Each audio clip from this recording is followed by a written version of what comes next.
Assalamualaikum dan salam sejahtera. Bertemu kita Didik Sains Kelas Bimbingan Sains Puteri Mawar. Tahun 6, mata pelajaran sains, tema Sains Hayat, tajuk 2.0 Manusia, standard kandungan 2.1 Pembiakan Manusia. Standard pembelajaran 2.1.1 memerihalkan fungsi organ pembiakan lelaki dan perempuan. 2.1.2 menjelaskan proses persenyawaan manusia sehingga bayi dilahirkan. 2.1.3 menakul kepentingan pembiakan kepada manusia. 2.1.4 menjelaskan pemerhatian tentang pembiakan manusia melalui lakaran, TMK, penulisan atau lisan secara kreatif. Standard prestasi. Pertama, mengenal pasti organ pembiakan lelaki dan perempuan. Kedua, menjelaskan proses persenyawaan manusia sehingga bayi dilahirkan. Ketiga, memerihalkan fungsi organ pembiakan lelaki dan perempuan. Keempat, menakul kepentingan sistem pembiakan kepada manusia. Keenam, berkomunikasi secara kreatif dan inovatif tentang sistem pembiakan dan sistem saraf serta mempersembahkannya. Ini adalah organ sistem pembiakan perempuan. Murid perlu melabel dengan betul. Tiub falopio, uterus, ovari, dinding uterus, cervix dan faraj. Bahagian dan fungsi-fungsi sistem pembiakan perempuan. Tiub falopio, tempat berlakunya proses persenyawaan. Uterus, tempat berlakunya proses penempelan. Ovari, menghasilkan ovum dan hormon wanita. Faraj, tempat sperma dilepaskan oleh zakar.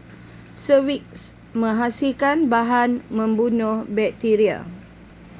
Ini adalah organ sistem pembiakan lelaki. Murid perlu melabel dengan betul vesikel semen, kelenjar prostat, ductus sperma, uretra, skrotum, testis dan zakar. Bahagian dan fungsi-fungsi sistem pembiakan lelaki. Vesikel semen, merembeskan bendalir yang mengandungi nutrien untuk sperma. Uretra, salur untuk mengeluarkan sperma dan air kencing keluar dari badan. Ductus sperma, menyalurkan sperma dari testis ke uretra di dalam badan. Zakar, memindahkan sperma ke faraj perempuan semasa persetubuhan. Skrotum, memegang dan melindungi testis. Kelenjar prostat, menghasilkan gamit jantan, sperma dan hormon seks jantan.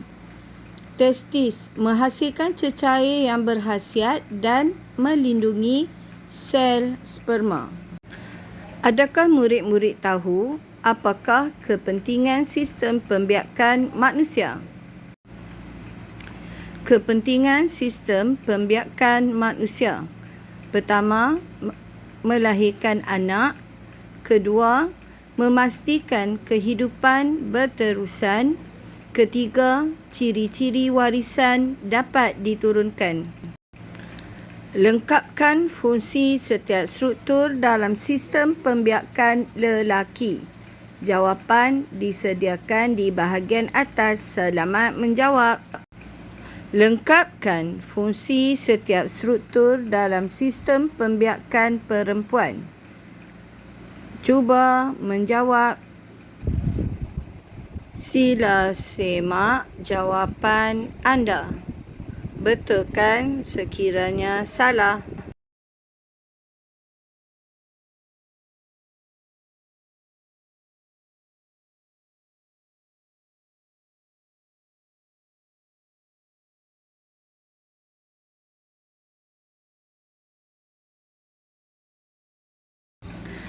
Apakah maksud proses persenyawaan?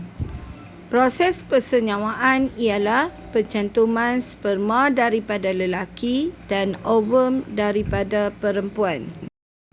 Ceritakan langkah-langkah proses persenyawaan. Langkah pertama, zakar lelaki menyalurkan sperma ke dalam faraj perempuan. Langkah kedua, sperma berenang ke arah ovum dengan menggunakan ekornya. Hanya satu sperma yang akan bercantum dengan satu ovum. Percantuman ini dikenal sebagai proses persenyawaan dan berlaku di tiub falopio. Langkah ketiga, ovum yang telah disenyawakan dengan sperma dikenali sebagai zigot. Zigot akan membahagi dan membentuk banyak sel yang dikenali sebagai embrio. Langkah 4. Embrio akan berkembang di dalam uterus seorang ibu dan membentuk fetus. Fetus kekal di dalam uterus untuk jangka masa lebih kurang 9 bulan, 10 hari sehingga fetus cukup lengkap dengan organ-organnya. Langkah 5. Setelah lebih kurang 9 bulan, fetus dilahirkan melalui faraj, dikenali sebagai bayi. Adakah murid-murid tahu apakah fungsi tali pusat? Tali pusat membekalkan nutrien dan oksigen kepada fetus. Bagaimana kembar tidak seiras berlaku? Kembar tidak seiras berlaku apabila dua ovum yang berbeza tersenyawa dengan dua sperma dan menghasilkan embrio. Terima kasih. Selamat belajar.